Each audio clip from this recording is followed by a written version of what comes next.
Voilà. Donc, comment arracher la psychanalyse aux litanies inaverties, folkloriques et crépusculaires dans lesquelles elle menace de se morfondre, mais peut-être en...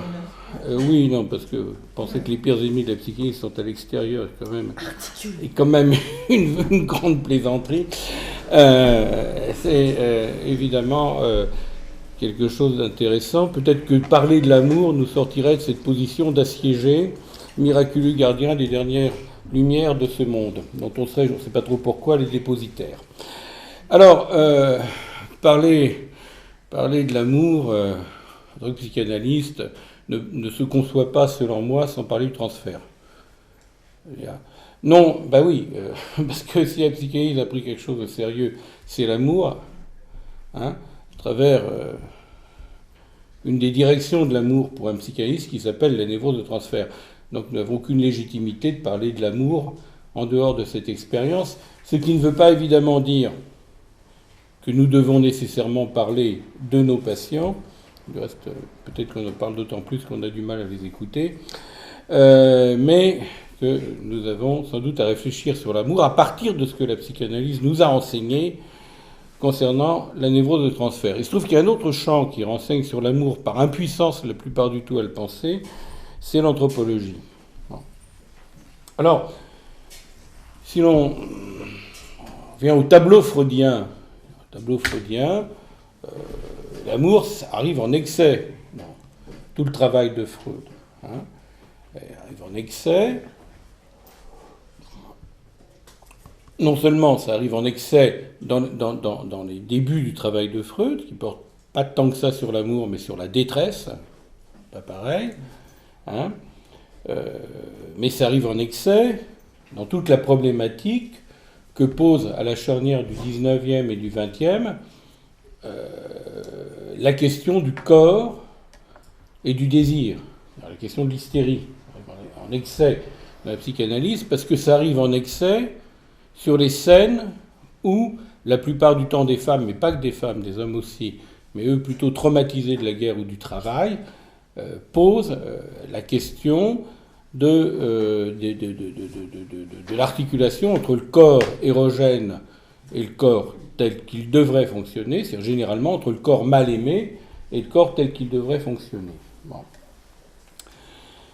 Dans son idée importante, qui du reste est une idée qui n'est pas toujours reprise, je prends acte avec reconnaissance que Jean-Jacques Moscovici l'a reprise à nouveau frais, mais dans cette idée tout à fait importante de penser non pas l'appareil psychique normal et pathologique, mais les aléas du travail de la culture dans le contemporain, dans l'actuel, bon, ça, je veux dire que c'est ça qui importe, je crois. C'est là où la psychanalyse a quelque chose d'important à faire entendre.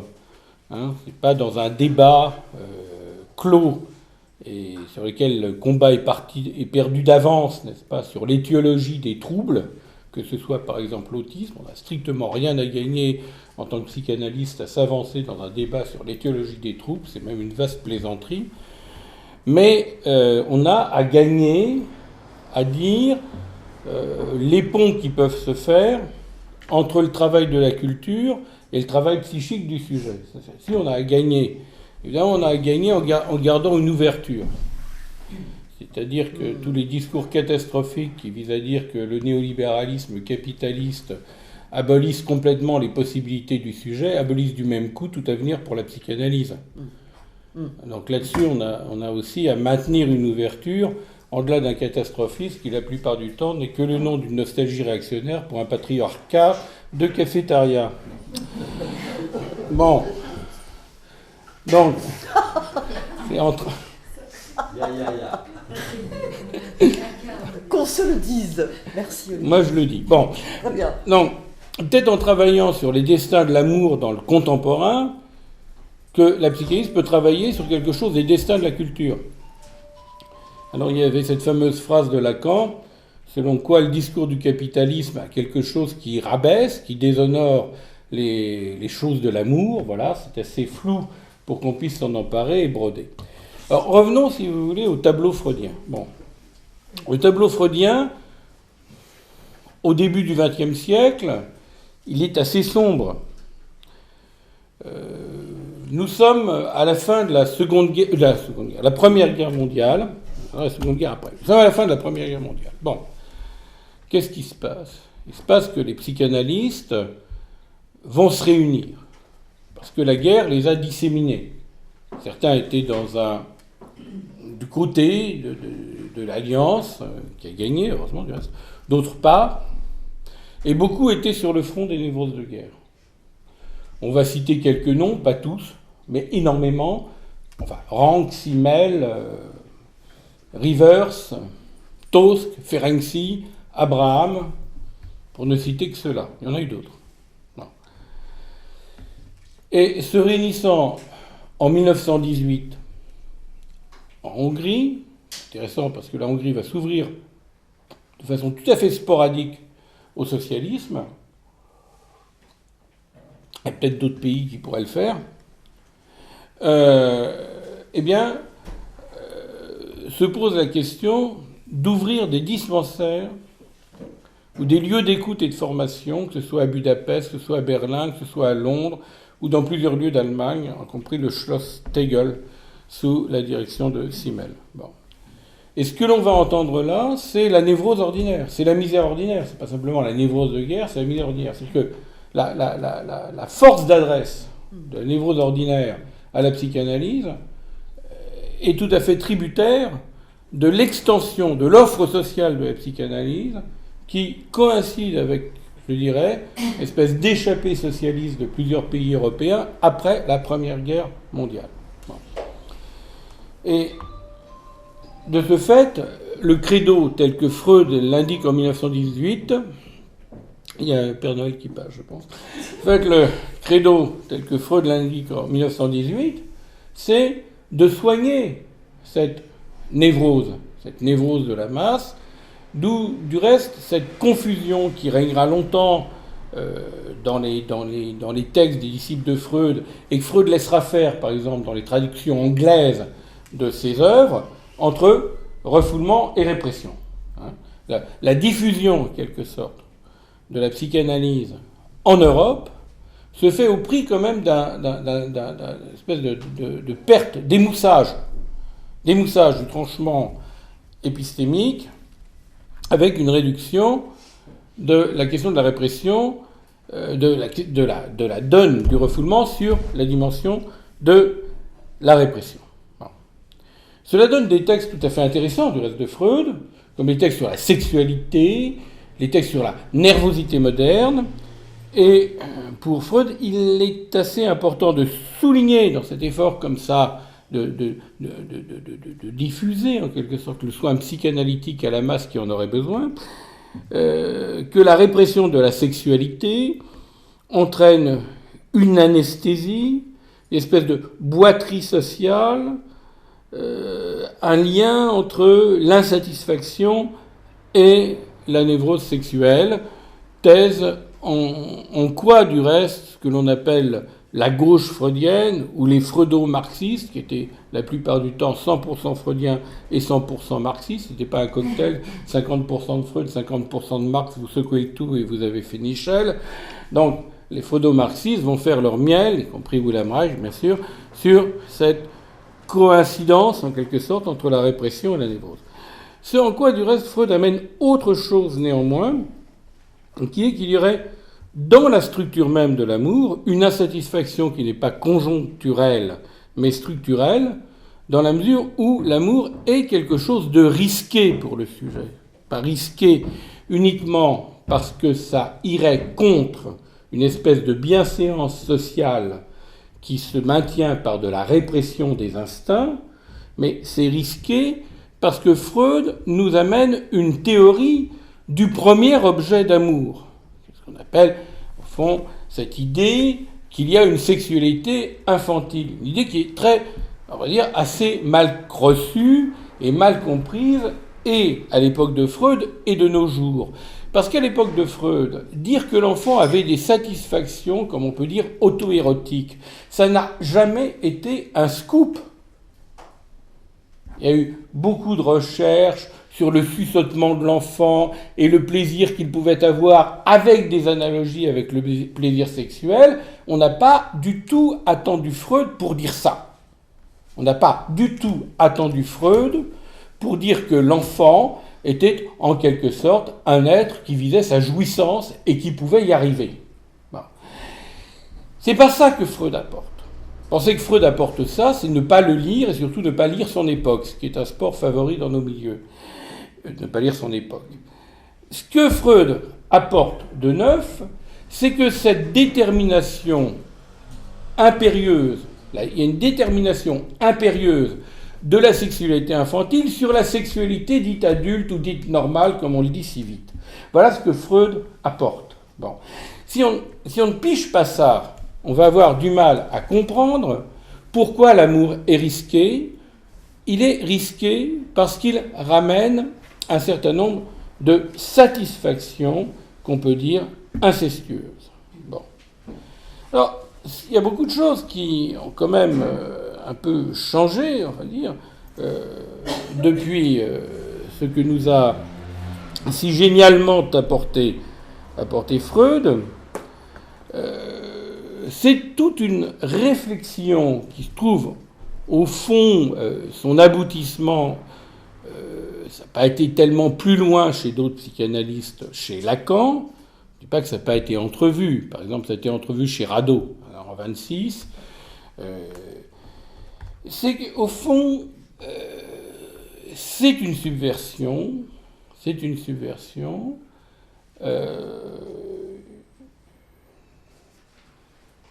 Le 2 du sexe ne peut pas être totalement écrit dans le symbolique. Et là, il y a un passage. C'est-à-dire qu'au fond, la sexualité infantile inscrit une espèce de complétude entre le sujet et ses objets de satisfaction. Et cette complétude est entamée, je ne vais pas faire un cours sommaire, enfin pas plus sommaire que ça, par les 3 opérations symbolisantes que sont la privation, la frustration et la castration. Bon, 3 choses. La castration étant conforme, du reste, à la question des lois du langage. Mais il y a quelque chose de plus qu'apporte Lacan, qui se détache là complètement d'un anthropologisme freudien pour venir précisément interroger les conditions de la culture, et j'y reviendrai, en se détachant d'un anthropologisme freudien. Quelque chose qu'apporte Lacan, c'est sa théorie de l'inscription du 2 dans le symbolique. Alors, dit comme ça reste brumeux, je vais tâcher de rendre les choses un peu plus palpables. Si l'on a l'idée que la scène du 2 est une scène qui peut écrire en même moment, ou même avec un opérateur de sas complète, la jouissance masculine et la jouissance féminine, si l'on pense effectivement que l'on lit par exemple ce que Lacan nous a légué comme les formules de la sexuation, comme mettant d'un côté les hommes et de l'autre côté les femmes, alors à ce moment-là, évidemment, l'héritage lacanien est perdu. Il est perdu pourquoi ? Pour une raison très simple, c'est qu'on articulerait le côté homme avec le côté femme.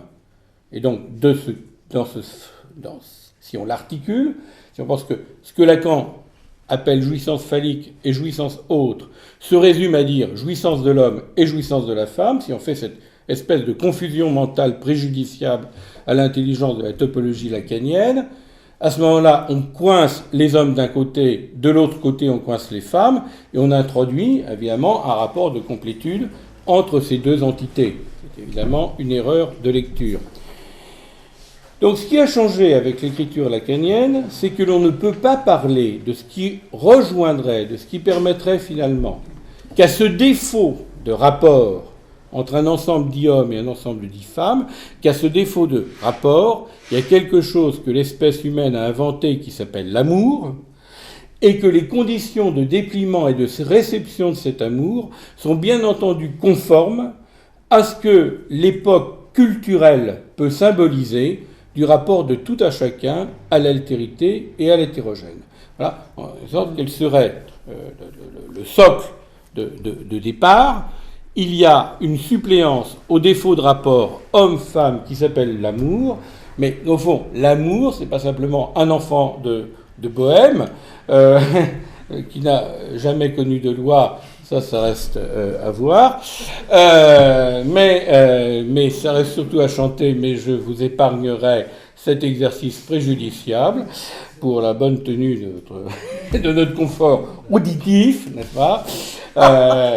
Il n'empêche que la question de l'amour, si c'est ce qui supplée au manque de rapport entre un ensemble homme et un ensemble femme, chaque ensemble étant catégorisé par une jouissance spécifique, rien à voir avec la psychanalyse, eh bien, à ce moment-là, si c'est ça qui supplée, reste à s'interroger sur les conditions culturelles de réception de cette suppléance. Voilà.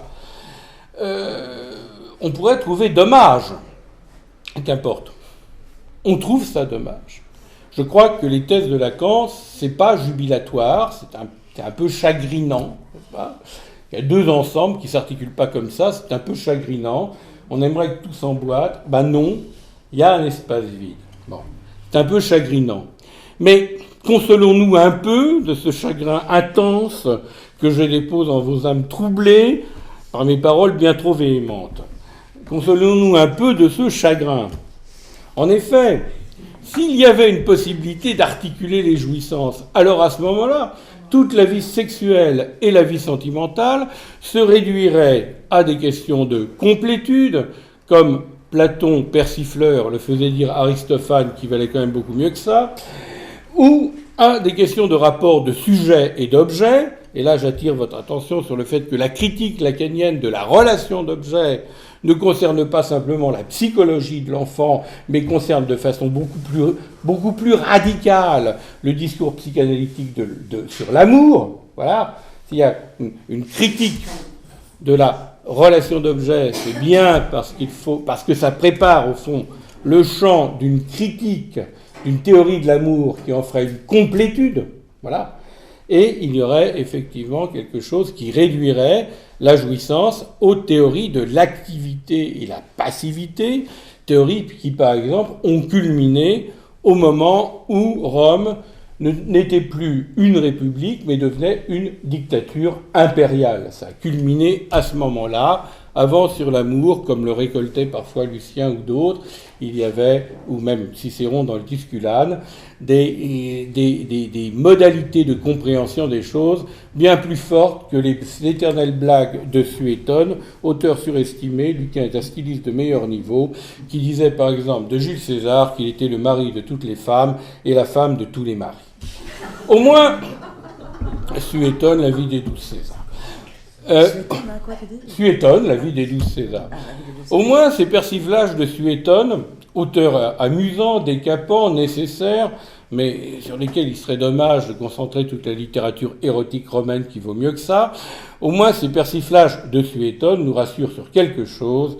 On n'idolâtrait pas, comme nous le faisons dans certains cénacles raréfiés, la différence des sexes comme le support du symbolique. Il y avait effectivement d'autres façons de voir les choses, mais j'en ai déjà parlé ici.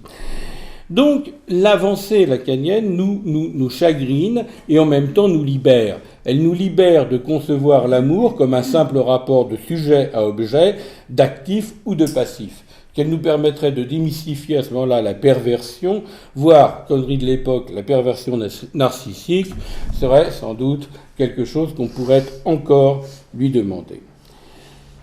Alors, dans cette réduction, en quelque sorte, de la vie amoureuse, un espèce de jeu de bascule entre sujet et objet, actif ou passif, jeu de bascule que l'on entend souvent dans la plainte de nos analysants. Est-ce que je suis reconnu comme sujet ? Est-ce que je suis assez actif ? Est-ce que je suis assez autonome ? Surtout quand ces analysants font quelques études de psychologie dans des facs confinés où on hérisse leurs pauvres comprenettes de fétiches anti-lacaniens. Mais effectivement, il y a quelque chose à répondre qui ne va absolument pas dans le sens de la restauration de l'estime de soi ou de l'image de soi, mais plutôt dans la possibilité de dépasser notre rapport captatif et imbécilisant à l'image. À ce moment-là, effectivement, on peut se demander si une volonté de faire rentrer les choses de l'amour dans un discours de la maîtrise ou de la production, dans un discours de la maîtrise de soi-même, de la maîtrise des effets qu'on fait sur l'autre ou des effets qu'on reçoit de l'autre, si cette espèce d'idéologie finalement de la compétence amoureuse, généralement confondue avec la compétence sexuelle, c'est-à-dire avec de la foutaise, si cette idéologie de la compétence de l'amour ne ravale pas notre compréhension de nous-mêmes et par exemple évidemment celle de l'autre, sur un espèce de glissement incessant et de jeu de miroir entre sujet et objet, actif et passif. À ce moment-là, ce qui serait récusé, c'est l'énigme qui nous lie à la cause de notre désir, avec l'idée que l'amour puisse faire monde, mais dans un monde qui se réduit généralement aux intimations du surmoi industriel, provoquer des effets, ne pas se laisser réduire à un objet, rester actif, et que sais-je encore. J'avais parlé, et j'y reviendrai, de l'apport de l'anthropologie. Cet apport de l'anthropologie me semble très clairement être un petit peu inscrit en négatif, et ce négatif ouvrir sur une question que la psychanalyse gagnerait à reprendre. Effectivement, lorsque l'anthropologue, depuis Morgan, et c'est sur la parenté 1880, jusqu'à Lévi-Strauss, les structures élémentaires de la parenté, thèse soutenue en 1947, lorsque l'anthropologie s'intéresse à ce qui relie les hommes et les femmes, elle le fait en termes de classe. Elle le fait en termes de lignée et récolte, autant qu'elle le peut, généralement de façon hâtive, les 1000 anecdotes qui nous éclairent sur le rapport entre le licite et le sacré. Dire, par exemple, avec Lévi-Strauss, ce en quoi on se précipite à penser qu'il est freudien, ce qui va trop vite, que la nature a été congédiée par la culture sur l'idée d'une prohibition de l'inceste, et bien évidemment reconnaître du même coup que l'humanité trouve ses racines dans un temps préhistorique où l'on méconnaissait en quelque sorte, non pas les méfaits, mais on méconnaissait le désir d'inceste. Tout était incestueux, il n'y avait pas de désir d'inceste. Il y a le désir d'inceste qu'à partir du moment où il y a prohibition de l'inceste. Bon. Donc ça c'est une banalité, mais je la rappelle quand même. Mais il y a quelque chose de plus, évidemment, dans ce que indique Lévi-Strauss. On a souvent réputé Lévi-Strauss d'être freudien, d'aucuns le voient même lacanien, ce qui est faux. Lacan a emprunté à Lévi-Strauss, ça ne fait pas de Lévi-Strauss un lacanien. Souvent dit, ben oui, Freud et Lévi-Strauss, je pense par exemple au très documenté livre de mon ami Eric Smajda, sur le complexe de type comme opérateur et cristallisation du débat anthropologie-psychanalyse, souvent dit que Lévi-Strauss, il était freudien parce qu'il reconnaissait, etc., la prohibition de l'inceste comme barrière entre la nature et la culture. Il y a quelque chose de beaucoup plus important chez Lévi-Strauss, qui est au fond en gésine dans le mythe freudien de Totem et Tabou, 1912-1913, c'est que cette prohibition de l'inceste n'a de sens que par rapport n'a de sens que parce qu'elle ouvre sur une promesse. En d'autres termes, chez Lévi-Strauss, l'interdit ne se comprend que par rapport à la promesse. Si les femmes du clan sont interdites, c'est parce qu'il est promis d'aller chercher épouse ailleurs.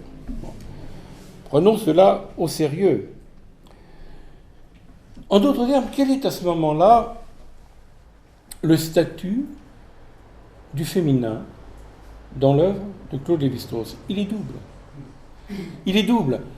Alors, il y a une partie, quand je dis qu'il est double, premier aspect dont se sont emparés et auquel se sont bornés la plupart du temps les anthropologues.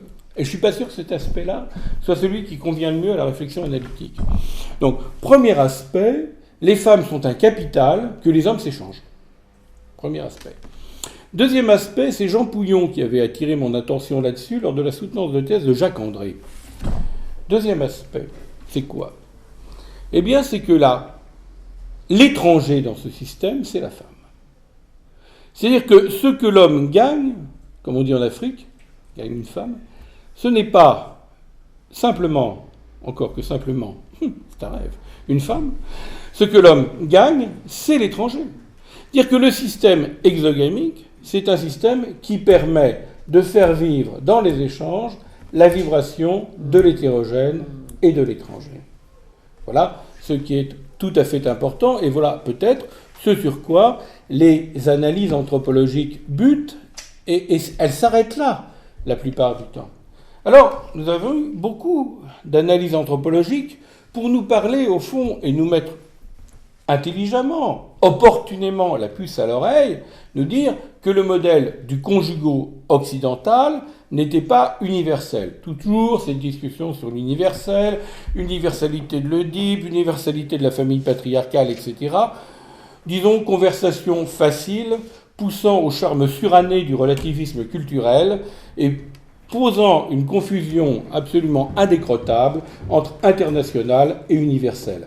Je rappelle que l'universel est une catégorie logique, ce par quoi l'on peut penser sa condition comme un épiphénomène relié à des lois structurelles de l'espèce et du genre humain, tandis que l'international, c'est quelque chose qui nous renseignerait sur la prolifération de telle ou telle modalité d'organisation socio-culturelle. Il y a là un débat que je ne vais pas ouvrir. Le dit parce que c'est une configuration, on va dire, psychologique, ou est-ce que c'est une configuration socio-culturelle? C'est sûr que ce genre de confusion a fait couler beaucoup d'encre, et c'est peut-être le principal mérite que l'on peut porter au crédit de cette confusion.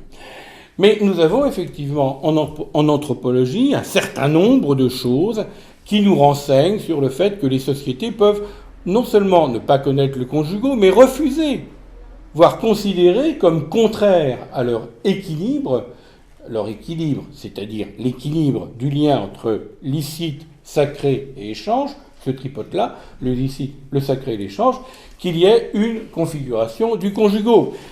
J'en prendrai pour exemple, parmi tant d'autres, la thèse du chinois, de l'anthropologue chinois. C'était la dernière thèse, et on n'a pas dirigé beaucoup. À l'époque, on ne dirigeait pas beaucoup de thèses. Quand Guillaume en a dirigé une, de Vreux 17, Lévi-Strauss 8, je crois. Bon, la dernière thèse que dirigeait... Mais c'était des thèses conséquentes. La dernière thèse donc, qu'a dirigée Lévi-Strauss, c'est la thèse de Kahura, une thèse qui a été très connue en France, parce que les PUF l'ont sortie sous un titre racoleur, une société sans père, sans époux, sans mari, sans papa. Où l'on voit très bien que l'organisation des NA, il s'agit des NA, eh bien c'est une organisation qui refuse la question de la conjugalité, qui n'admet pas le mariage, qui admet l'alliance, mais pas sur le modèle de l'unité de résidence entre un homme et une femme, etc., etc. Donc beaucoup de sociétés se méfient énormément de la scène du deux. Hein,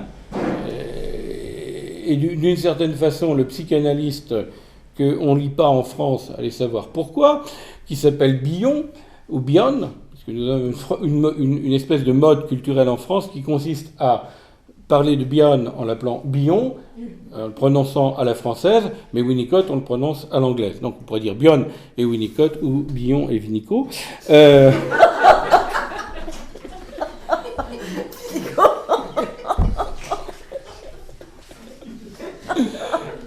Eh bien, enfin... C'est oui, parce que... Moi, quand je dis Bion, on me dit, mais tu devrais l'appeler Bion. Je suis donc d'accord, bah Vinico,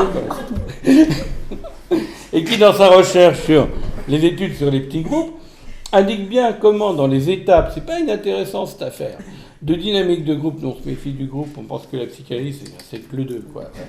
C'est rigolo. Dans sa recherche sur les petits groupes, explique avec tellement d'intelligence que la modalité du conjugal, c'est ce qui déplaît à l'organisation sociale.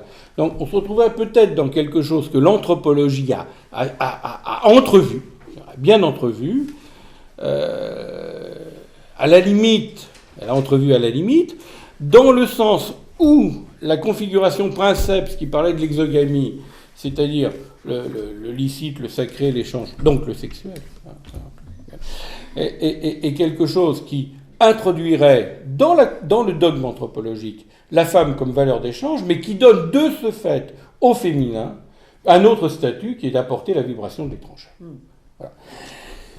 Reste donc que l'on pourrait légitimement s'intéresser à la scène de l'amour dans certaines sociétés. Car si la dimension du conjugal est plus ou moins favorisée, plus ou moins interdite, il y a bien un lieu où les malheurs de l'amour s'entendent. Ce sont les lieux des thérapies traditionnelles. Lisons des thérapies traditionnelles. Lisons par exemple l'Oedipe africain, lisons pas des Ortigues, lisons par exemple les essais sur le vaudou de Métro, lisons par exemple Dieudo et Masque d'Ogon de Griaule, lisons encore l'Afrique fantôme de Michel Léris, et que voyons-nous ? Nous voyons que c'est dans les moments où il y a des rituels d'exorcisme, de possession, ou tout simplement des encouragements à parler de soi sans toujours convoquer le désordre des dieux pour expliquer le malheur des mortels, nous voyons que c'est à ces moments-là que le sujet peut enfin parler de la nécessité qu'il a, quitte à abraser pour cela sa dignité statutaire, de la nécessité dans laquelle il se trouve, à laquelle il se cantonne et à laquelle il ne voudrait pas être réduit, de faire pont et de faire lien avec l'hétérogène. Ce que nous racontent ces sujets, tels qu'ils ont été patiemment entendus et accueillis par les auteurs que je viens de citer, on pourrait en citer beaucoup d'autres, mais je ne suis pas là pour faire une bibliographie, et permettez à l'universitaire que je suis de profiter de ces week-ends sans se livrer à ce genre d'exercice pénible. On pourrait donc considérer que ce qui se dit ici ou ailleurs, mais certainement pas selon les mêmes modalités et en fonction des mêmes conditions de réception de cette parole, c'est que le désir sexuel est bien loin de l'instinct et que surtout l'amour concerne le rapport du sujet à l'autre comme lieu d'adresse avant d'y inclure l'autre de l'autre sexe. C'est que l'amour est toujours un appel à un nouveau lieu d'adresse.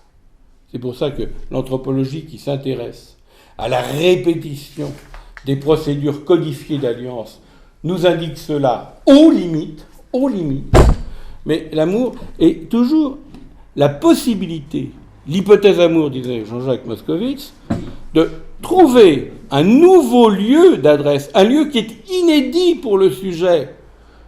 On peut être dans quelque chose d'inédit, même si c'est rituel. Un lieu inédit pour le sujet. On ne peut pas simplement expliquer le rituel en disant « c'est une habitude sociale ». Parce que quand le sujet s'oriente ou prend pied pour la première fois de sa vie dans un rituel, je vous assure qu'il les a à zéro. Il n'a pas le sentiment de répéter les habitudes quotidiennes. Ce que me disait Françoise Héritier. Le fait de s'avancer dans un rituel, c'est quelque chose qui vous met dans une situation complètement inédite. Ce qui est intéressant quand on porte tout notre poids de présence, on veut faire une rencontre. Ce qui est intéressant, ce n'est pas de considérer l'autre comme un témoin des habitudes de son clan, de son groupe, de sa culture, de sa religion, que sais-je encore, mais d'entendre comment l'autre, dans la grammaire préétablie de l'ancestralité, comme ce qui est pour lui le risque d'être dans l'inédit. On ne peut pas réduire ça, c'est mon différend total avec l'ethnopsychiatrie. Et on se dit, t'es comme ça parce que dans ta culture, non. Avec quel poids d'angoisse, avec quelle charge de dépression, avec quelle équation de désir, avec quelle hypothèse sur la vibration d'hétérogène, le sujet s'engage à respecter les fidélités coutumières. Voilà ce qui me semble être la question essentielle de l'anthropologie clinique. Donc l'amour, ça concerne la possibilité d'une adresse inédite, quand bien même cette adresse inédite secoue COUD dans la trame que l'on pourrait croire ancestrale, traditionnelle, culturelle, comme on le dit. Ce qui signifie bien que les conditions culturelles, qu'on ne peut pas uniquement parler de conditions traditionnelles, ancestrales, habituelles, que les conditions culturelles d'acceptation qu'un sujet puisse s'élever devant la scène du monde, devant cette scène qui, par bêtise, coupe l'humanité en deux, les castrés, les pas castrés, les actifs, les pas actifs, les hommes, les femmes, que sais-je encore, que la possibilité qu'un sujet s'avance sur la scène du monde avec une adresse inédite à cette jonction entre l'autre de la parole et l'autre de l'autre sexe, que la possibilité que le sujet puisse s'avancer dépend des dispositions de l'actuel de sa culture à tolérer l'hétérogène et à tolérer l'altérité. Ce qui est fracassant et ravageur dans une société donnée à un temps X, tant que parfois certaines échéances électorales ravivent de couleurs absolument lugubres. Ce qui est tout à fait catastrophique, c'est la réduction de l'altérité sur la différence. Nous ne vivons pas dans un monde de différence. Le symbolique, ce n'est pas fait que de différence. Le symbolique, c'est le lieu où se fait entendre quelque chose de la vibration d'altérité. L'altérité, ce n'est pas la différence. Sur la différence, on peut tenir des discours. L'altérité ou l'hétérogène, c'était un moment insignifiant du cercle freudien, l'altérité ou l'hétérogène, c'est ce qui fait que moi-même, je peux me situer comme différent par rapport à moi-même. L'altérité ou l'hétérogène, c'est ce qui me permet de supporter l'inquiétante étrangeté pour que je puisse creuser le lit d'un amour pour la liaison étrangère, disait Radmila Zigouris, dans une expression qui peut peut-être porter à un jeu de mots, légion, mais un amour pour la liaison étrangère, dans un volume qui s'appelle « Étranger, crise, représentation », que Philippe Lévy, Michel Guibal et Aïe Cherki ont fait paraître suite à un colloque à Rennes il y a fort longtemps de cela. Donc, la possibilité même de cette scène du 2 est liée à ce que la culture peut reconnaître comme possibilité de dépliement de l'inconscient à l'amour de l'hétérogène. En quoi la question de l'amour, c'est la plus intime, est également la plus politique, et je voudrais dépasser cet oxymore, c'est bien par rapport aux aléas des choses de l'amour et à leur traitement dans l'actuel de la culture que l'on peut comprendre que le politique, c'est l'intime. Alors comment mettre en quelque sorte fin à la partition entre amour et sexe? On n'y mettra pas fin en disant que s'il y a de l'amour, il n'y a plus de sexe. C'est complètement ridicule. On n'y mettra pas fin comme cela. Du reste, il ne s'agit pas d'un projet de mettre fin. Il s'agit peut-être, au fond, de comprendre là où nous mènent certaines avancées de la psychanalyse. Ces avancées de la psychanalyse, c'est des avancées avec lesquelles nous, on pour supporter l'amour de transfert. Il n'y a rien d'autre à dire. C'est avancées avec lesquelles nous, on travaille pour supporter l'amour de transfert. Voilà. C'est quand même tout à fait important. Nous ne sommes pas des experts de l'autre. Hein. Fut-il autiste, hein, on peut toujours... Ben oui, pas des experts de l'autre. Quand on parle de désir de l'analyse, c'est notre capacité à pouvoir supporter l'amour de transfert. C'est le désir de l'analyse. C'est pas le désir d'être expert de certaines pathologies rarissimes qui fait qu'on va se planter devant l'autisme comme le héros qui a tout compris. C'est complètement aberrant. Bon. Or, l'avancée dont il est question dans ce que je tente de raconter, l'avancée dont il est question, c'est que justement cette adresse à l'autre rencontre un vide dans l'autre, rencontre une barre sur l'autre. L'autre n'est pas compact, aussi bien dans la construction subjective que, je dirais, dans les possibilités que la culture donne à un certain épanouissement des visées sublimatoires. L'autre n'est pas compact.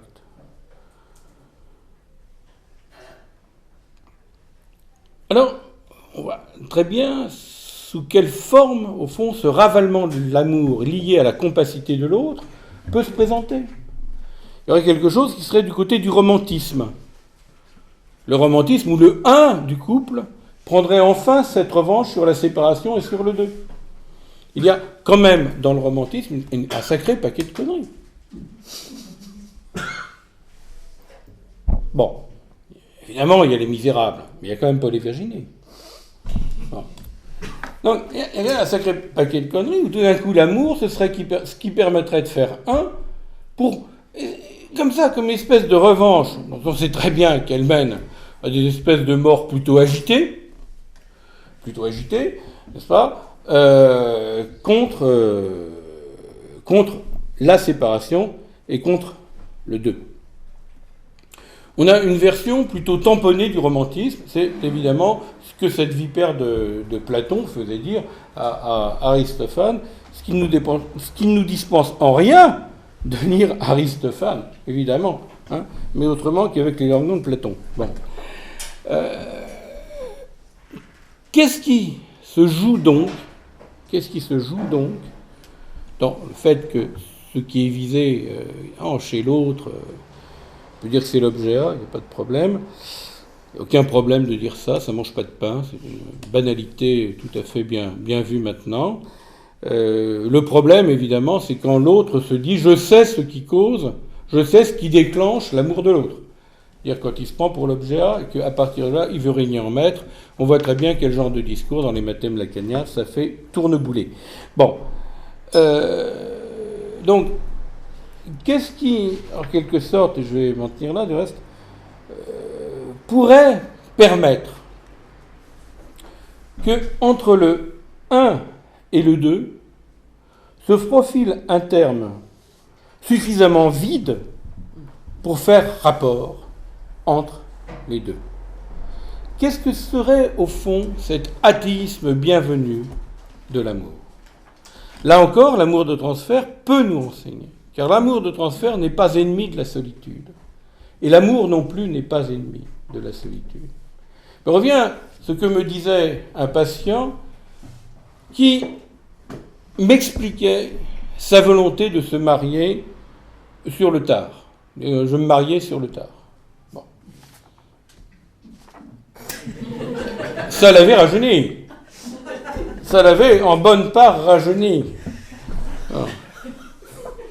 Oh, c'est pas si mal. Par moment. Et c'est un patient profondément mélancolique, pas au sens psychiatrique. Le sens psychiatrique, c'est pas si délirant. Mais, comment dire les choses, il désespérait des pouvoirs de sa parole. Je crois que ça, c'est une définition acceptable de la mélancolie. Personne qui se dit que quoi qu'elle dise ou quoi qu'elle fasse, ça n'affectera jamais l'autre. Voilà. Hein, ça se produit dans la morosité d'une auto-affectation, où le sujet, lorsqu'il n'est pas glorifié, ça ne dure pas longtemps d'être une exception, et hanté par le fait d'être un rebut. Et ce qu'il m'expliquait, c'est que les gens ne comprenaient pas pourquoi ils voulaient se marier. Alors, qui comprend pourquoi on veut se marier ? Ça, je vous le demande. Ils ne comprenaient pas. C'est pas un mariage militant, c'est pas un pacte, c'est pas un mariage. Il y a eu des mariages militants, mariage des prêtres, mariage des homosexuels. Non, c'était autre chose. Et ce qu'il m'expliquait, c'est qu'ils se mariaient pour pouvoir enfin être seuls. Il faut peut-être comprendre ce paradoxe, car homme d'une 60aine d'années, on va dire bien tassé, élégant, désinvolte à ses bons moments, il aimait, c'est quand même l'élégance mélancolique, il aimait défier toutes les contradictions en les hissant à la dignité du paradoxe. Bon, ça, c'est quand même chicose. Et donc, ce qu'il m'expliquait, c'est que s'il était marié,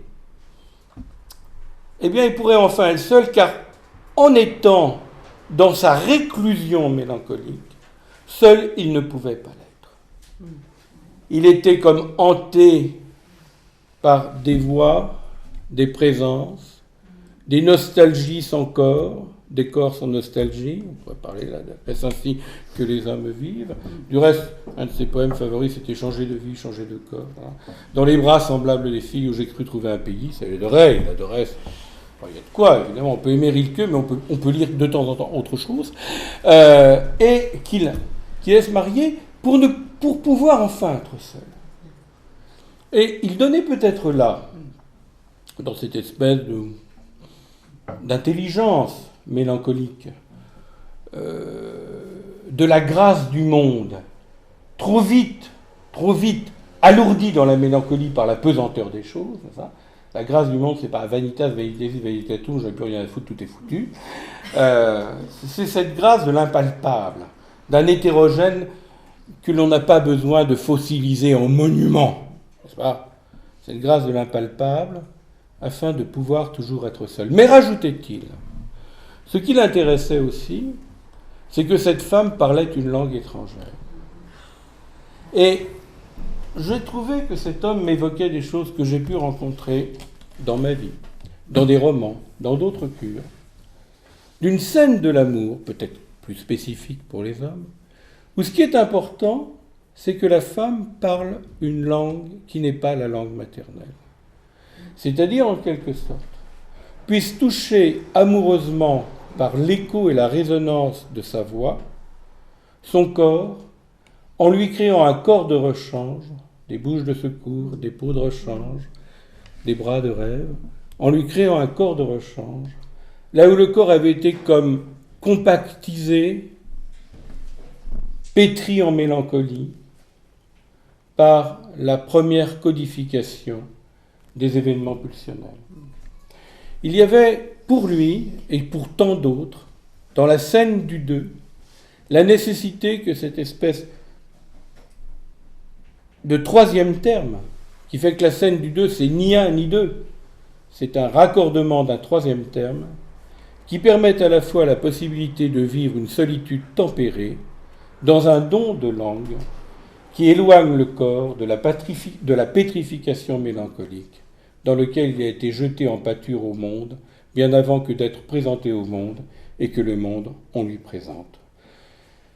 Il va de soi à ce moment-là que la scène du deux ne se disjoindrait plus d'une écriture amoureuse, qui est toujours à construire et à faire, et que la fichue ou le fichu antagonisme entre le sexuel et l'amour pourrait se résorber dans une version inédite pour chacun d'un érotisme, à condition peut-être, évidemment, que l'époque tolère l'érotisme et ne s'emballe pas sur les idéalisations de la jouissance phallique et leur condamnation accessoire et, on va dire, débile. Voilà.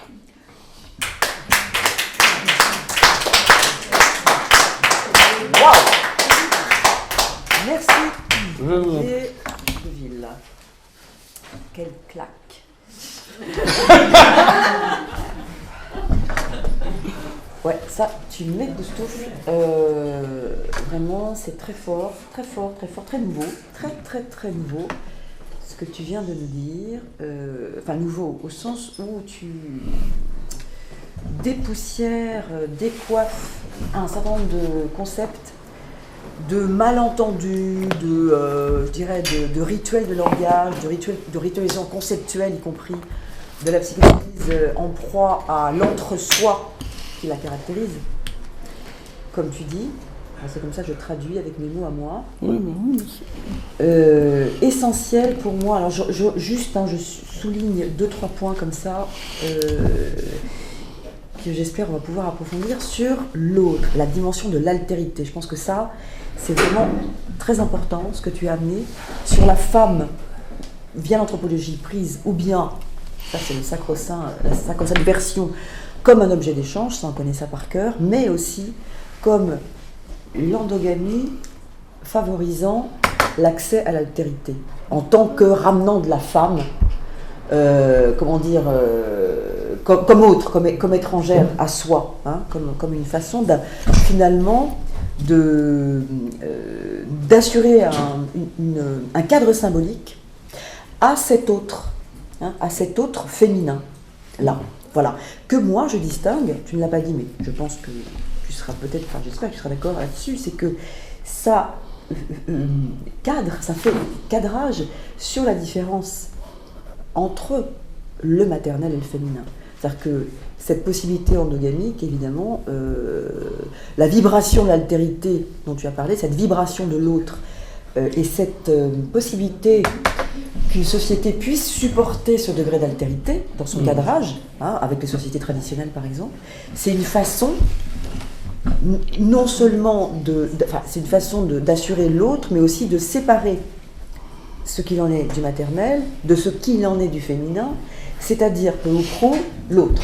Hein, le féminin, c'est toujours l'autre. Bon. On constate d'ailleurs que le destin du féminin, le sort ou la place qui est fait au féminin dans le social, je le dis autrement, ce que tu as dit, c'est exactement pour moi parallèle à ce que tu as amené sur le sort fait à l'autre. Voilà. Quel sort fait-on au féminin? Là, on met un thermomètre à un temps X dans X, Y société et on voit ce qu'il en est. On voit par exemple qu'actuellement, mais comme dans toutes les sociétés, je veux dire que l'altérité, il faut pouvoir la supporter, la cadrer, la canaliser, la ritualiser, etc. Et que on n'est pas dans un temps social, apparemment, où le féminin a bonne presse. Enfin, je dirais, et en tout cas, accueilli, disons. Hein, que c'est recouvert par le maternel, par un retour du maternel actuellement, qui est quand même très, très, très en avant. Voilà. Donc, bon, ça c'est une réflexion sur l'actuel qui n'a pas grand intérêt. En revanche, le deuxième point que je trouve fondamental, c'est l'amour comme possibilité d'adresse, comme lieu d'adresse à l'autre. Ce que j'aurais envie de mettre en rapport avec ce que dit Lacan, c'est-à-dire que l'amour serait un signifiant nouveau. Voilà, c'est-à-dire que c'était un signifiant nouveau, et qu'il y a quand même tout un discours analytique, y compris dans le champ analytique lui-même, dans le champ des analystes eux-mêmes, qui ont vite fait de décoder les relations amoureuses en disant oui, il te prend pour sa mère, oui, elle te prend pour son père, etc., etc. En perdant de vue que c'est pas ça qui compte, justement, que c'est pas la surimpression qui fait symptôme entre, dans la relation homme-femme entre le père, la mère, etc., etc. Oui, bien sûr, ça fait symptôme, et on est là pour l'entendre, mais que c'est pas ce qui est fondamental. Or, c'est mis en avant, et comme si, là-dedans, en faisant un simple décodage de ce découplage oedipien, c'est-à-dire d'une surimpression forcée entre le père et la mère d'un côté, du père pour un homme côté femme et côté homme de la mère et de la femme de l'autre côté, on s'en sort et tout est dit. Bon. Or, non, c'est bien ce que tu nous rappelles, c'est-à-dire que ça ne suffit pas du tout, c'est-à-dire que ça c'est secondaire, ça c'est le placard oedipien, c'est l'Oedipe qui est structural, mais c'est pas ça du tout qui compte, c'est qu'en dehors de cette affaire, il y a un découplage bien plus important à pouvoir opérer, qui est le découplage pulsionnel. Et ce que tu nous apportes avec ton exemple là, à la fin, avec ton patient, c'est un exemple clinique absolument magnifique, enfin, je veux dire, extrêmement touchant, profond, un repérage vraiment, vraiment profond de cette voix, hein, c'est-à-dire de cette femme qui aura une voix étrangère pour refaire un corps, c'est-à-dire fabriquer un corps, justement, qui ne soit plus pris dans le corps de la mère, enfin, qui échappe au corps maternel. Hein. Voilà, une possibilité finalement de mettre son corps ailleurs. De mettre son corps ailleurs, de pouvoir se mettre ailleurs. Voilà. Dans l'étranger, justement. Hein, parce que c'est bien ça la question. C'est l'étranger, c'est sortir de là. Autre point fondamental pour moi, c'est ne pas réduire l'altérité sur la différence. Ce qu'on fait tout le temps. C'est-à-dire que c'est vraiment une banalité de constater ça, mais c'est toi qui le fais entendre. C'est-à-dire que c'est une tentation en ce moment, en effet dans le discours, y compris chez les analystes, enfin beaucoup même chez les analystes, de la différence sexuelle, etc., etc., etc. Alors que la question, c'est la question en effet de l'autre. Alors la question que j'ai envie de poser, c'est finalement, parce que l'autre, c'est l'autre. J'arrête de dire ça, mais il n'y a pas de saisie de l'autre. Il n'y a pas de saisie de l'autre. C'est-à-dire qu'il y a un réel de l'altérité, c'est ce que je veux dire. Et que on ne peut... Alors la question, parce que j'en parlais avec Georgi Katsarov il n'y a pas longtemps, est-ce qu'on peut saisir... Alors la question d'ailleurs elle tombe d'elle-même, parce que ça se formulait comme ça. Est-ce qu'on peut saisir de l'autre sans en passer d'abord par soi? Et déjà de dire ça, on est dedans. C'est-à-dire justement, ça montre bien que si on saisit l'autre à partir de soi, il n'y a plus d'autre déjà. C'est-à-dire que ça tombe. D'accord ? Ça veut bien dire qu'on ne le saisit pas justement. Et qu'il n'est pas question de tamponner ça. Voilà. Alors, il n'est pas question de tamponner ça. Alors, ce que je trouve intéressant, c'est qu'il n'est pas question de tamponner ça sur la relation à deux, du plus commun, enfin de la plus commune des relations, et il n'est pas non plus question de tamponner ça dans l'amour, c'est-à-dire dans la relation d'amour, hein, même si on le tente, c'est-à-dire avec du fantasme, avec du romantisme, avec tout ce qu'on veut. Hein. Mais quand même, la dimension du fantasme, elle est là, et elle permet de faire fiction du 1. Hein, d'assurer une tenue, je dirais, de ce qui est recherché fantasmatiquement, c'est-à-dire à refaire du 1. Voilà. Hein, toujours, on trouve, quoi. Mais on n'est pas obligé, justement, de dire que ça suffit pour la question de l'amour. Hein, parce que c'est là où tu nous dis que ça ne suffit pas, justement. Et que quelle que soit la façon de tenter de faire du 1 quand on est 2, eh bien, la question de l'altérité jamais ne se résout jamais. Hein, c'est-à-dire qu'elle est temporairement tamponnée là, par le fantasme, par une fiction, quelle qu'elle soit d'ailleurs. Hein, ça peut être une fiction de coupure, de rupture, de tout ce qu'on veut. Mais l'autre est l'autre. Enfin, je veux dire,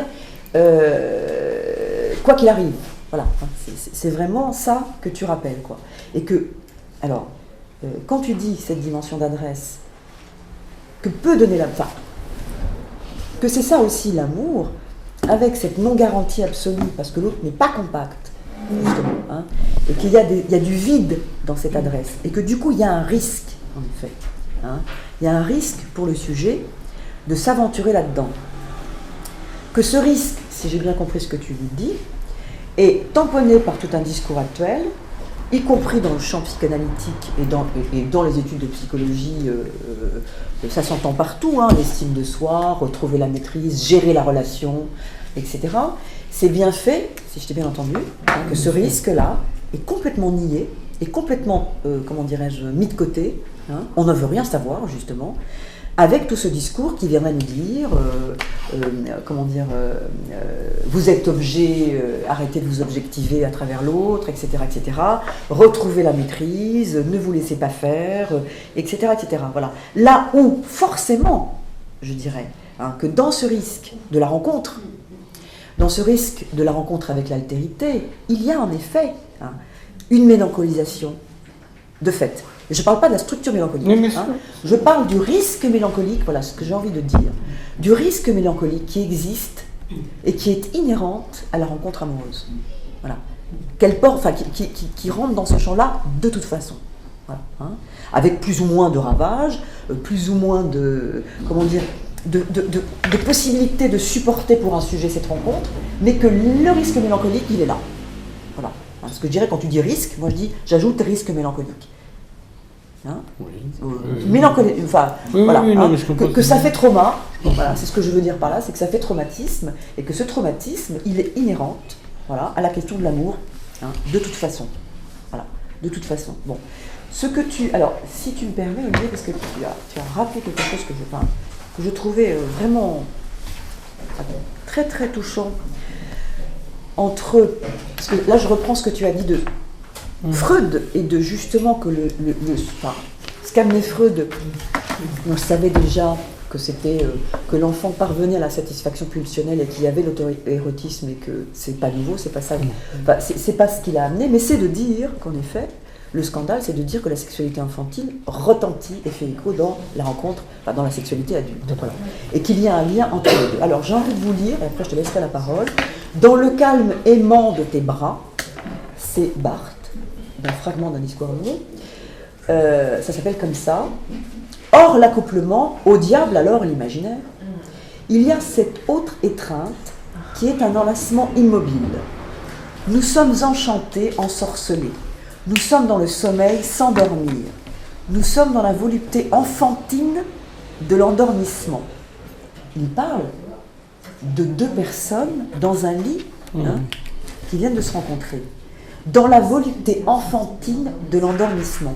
C'est le moment des histoires racontées, le moment de la voix, qui vient me fixer, me sidérer. C'est le retour à la mer. Dans le calme aimant de tes bras, dit d'une poésie mise en musique par Duparc. Dans cet inceste reconduit, tout est alors suspendu. Le temps, la loi, l'interdit. Rien ne s'épuise, rien ne se veut. Tous les désirs sont abolis parce qu'ils paraissent définitivement comblés. Cependant, au milieu de cette étreinte enfantine, le génital vient immanquablement à surgir. Il coupe la sensualité diffuse de l'étreinte incestueuse. La logique de désir se met en marche Le vouloir saisir revient. Le vouloir saisir revient. L'adulte se surimprime à l'enfant. Je suis alors deux sujets à la fois. Je veux la maternité et la génitalité. L'amoureux pourrait se définir ainsi, un enfant qui bande. Tel était le jeune Eros. Moi, je crois que ce qui me semble important dans le retour que tu as eu, le talent de faire, quoi, le talent, c'est ce que tu appelles un risque traumatique, un risque. Oui, effectivement, l'amour, c'est un risque. Bon, effectivement. Est-ce que c'est un risque mélancolique? Alors, ça met la mélancolie en jeu, mais ça ne condamne pas la mélancolie. Absolument. Voilà. Hein, Absolument. ça met la mélancolie Bien en sûr, jeu, bien dans sûr. la mesure où, si une des matrices de l'amour, c'est quelque chose d'incestuel, il y a dans l'amour, dès que ça échappe à la répétition, bon, quelque chose qui va du côté du matricide et du parricide. Donc il y a une intensité qui pourrait ouvrir, au fond, sur une culpabilité mélancolique. Dire, si j'aime, le premier objet d'amour va se suicider, hein, sous mes yeux. Or, il me semble que c'est pas ça. Il me semble que c'est pas ça. Voilà. Qu'évidemment, comme pour beaucoup de choses, on a une certaine facilité à expliquer pourquoi les histoires d'amour finissent mal en général, quand c'est les artistes qui les racontent. Dans la vie, c'est quand même plus simple parfois. Parfois. Bon. Alors que les histoires d'amour qui finissent bien, bon, on les voit pas beaucoup aller se plaindre sur nos divans non plus, il faut le reconnaître. Bon, mais ce qu'on voit quand même dans la vie des gens, dans notre vie, qu'on fait partie de la vie des gens, ils se conçoivent, c'est que la possibilité, voilà, de ne pas être accablé par la répétition, pas seulement dans le démarrage d'une histoire d'amour, mais dans l'intensité de la déclaration d'amour dans la scène du 2. La déclaration d'amour, finalement, pourrait prendre goût à une durée moyenne. C'est sans doute que la rencontre a permis une espèce de glissement de terrain dans l'érotique infantile. Un glissement de terrain. Et, mais sans doute il faut, voilà, il faut. C'est parce que je suis obligé de parler un peu vite, évidemment, normal. Dépasser la mascarade phallique, ordonnatrice de rôles codifiés, autour d'une espèce d'authentification scénographique obligatoire du fantasme de séduction.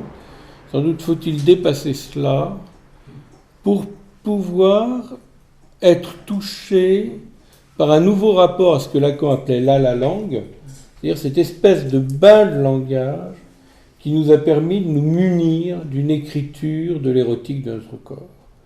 Voilà quelque chose d'important. C'est pour ça qu'une analysante qui me disait que la seule fois où elle a été vraiment amoureuse dans sa vie, alors qu'elle avait une consommation, enfin c'est une femme très accueillante, quoi. La seule fois où elle avait vraiment une histoire d'amour dans sa vie, elle était devenue vierge. C'est pas du tout idiot. Et alors ça m'évoquait ce passage dans Belle du Seigneur où la narratrice, pardonnez-moi j'ai oublié son prénom, dit qu'elle est presque vierge. Voilà. Alors ça fait bizarre, presque vierge c'est pas possible, parce que ce serait du tout ou rien. Non, c'est pas du tout ou rien. C'est une possibilité comme ça de ne pas être complètement encodé par ce lien entre la musicalité de la langue et le corps. Et, voilà. Alors effectivement que dans l'amour il y a un risque mélancolique puisqu'il y a finalement il y a une désalphabétisation, il y a peut-être pas simplement une reviviscence des premières traces de l'éros, mais une désalphabétisation de ces traces de l'éros pour laisser place à une autre écriture du corps. Voilà. C'est là où je vois le risque mélancolique. Mais c'est pas dans le fait que tu tombes amoureux, alors Coco c'est bien mignon et tu vas faire une mélancolie parce que l'histoire d'amour finit en général. Parce que là, c'est dans ce cas. On change de planète.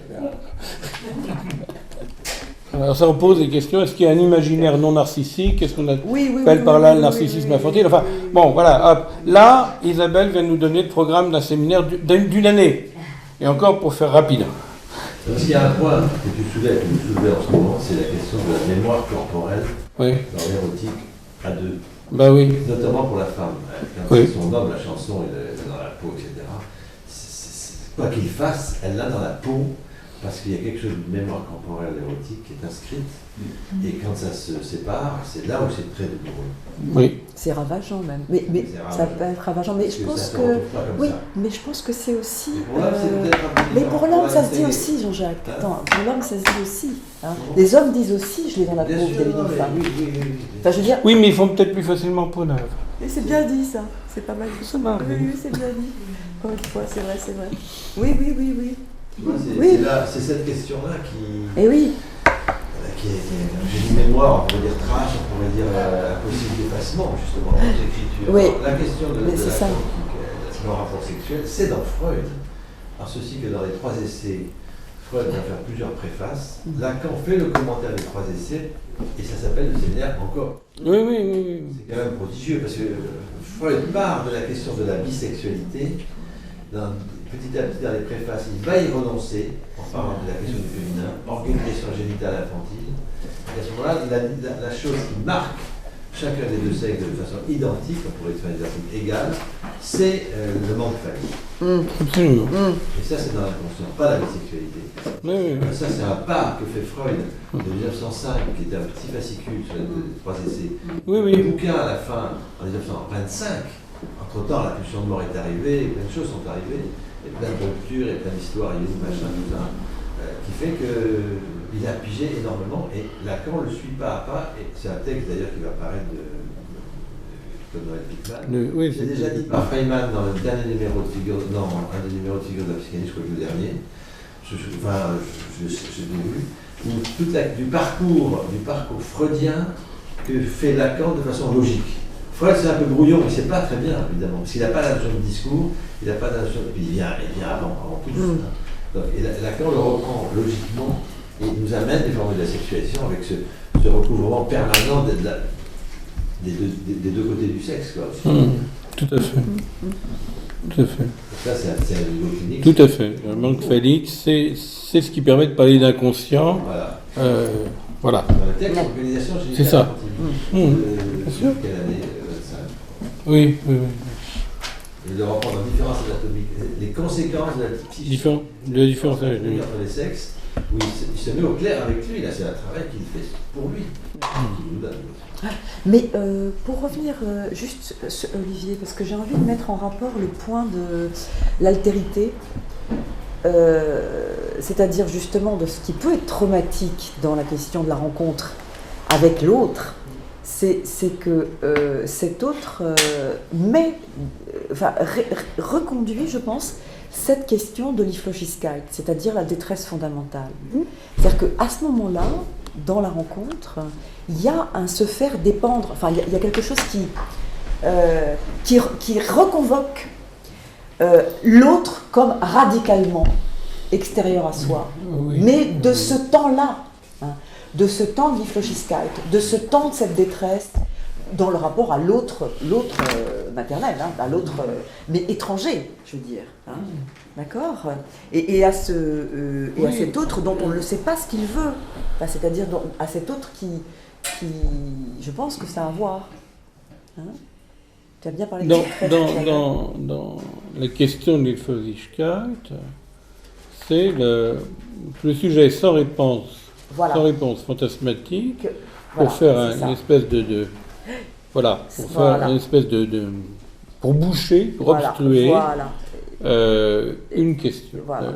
Le fantasme n'est pas là pour boucher une question. Voilà. Quelle est la question ? C'est qu'est-ce que l'autre me veut. Voilà. Mais, si tu veux, c'est cet autre, comment préhistoriquement s'inscrit-il dans le rapport du sujet à son corps ? Il s'inscrit dans des expériences de douleur.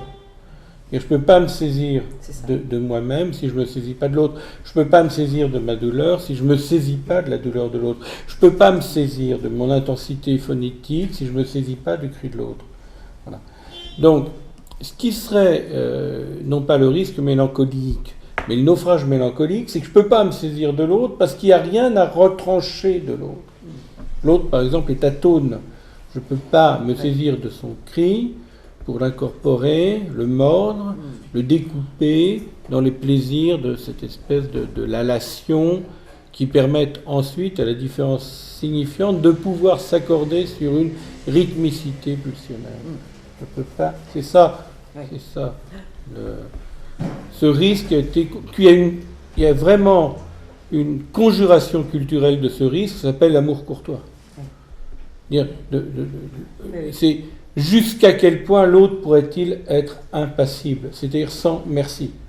Là, je fais directement référence à ce que l'on peut considérer comme le dernier texte de la littérature courtoise, qui est le texte de Chartier, écrit peu après la bataille d'Azincourt, qui s'appelle « La belle dame sans merci ». La belle dame qui ne consent pas. Si la belle dame ne consent pas, il n'y a aucune raison de porter ses couleurs. Et le monde a perdu ses couleurs. Voilà. Et le monde a perdu ses couleurs, c'est... Voilà, l'amour courtois se termine dans des plaintes de décolorisation du monde. Car si le chevalier de l'amour courtois voit le monde en couleurs, c'est qu'il voit le monde à travers les couleurs de sa dame. Voilà. C'est ça qui colorise le monde. Ça. Voilà. Merci de ton accueil, c'est toujours un bonheur d'être ici. Je le dis sans... Merci Olivier. Vraiment formidable.